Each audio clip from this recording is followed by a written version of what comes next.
25 കോടി രൂപ ഒന്നാം സമ്മാനം നൽകുന്ന ഈ വർഷത്തെ തിരുവോണം ബമ്പർ ലോട്ടറി ടിക്കറ്റ് പ്രകാശനം ചെയ്തു. ജൂലൈ 31-ന് വിപുലമായ ചടങ്ങോടെ സംഘടിപ്പിക്കാൻ നിശ്ചയിച്ചിരുന്ന പ്രകാശന ചടങ്ങ് വയനാട് ദുരന്തത്തിൻ്റെ പശ്ചാത്തലത്തിൽ മാറ്റിവെക്കുകയായിരുന്നു.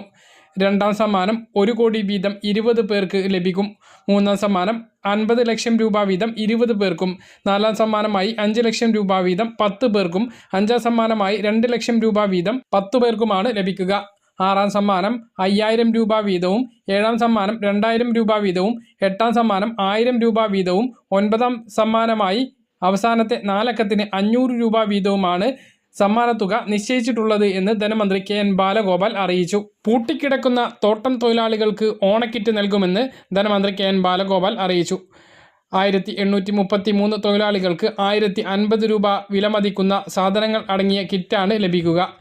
20 കിലോഗ്രാം അരിയും 1 കിലോ പഞ്ചസാര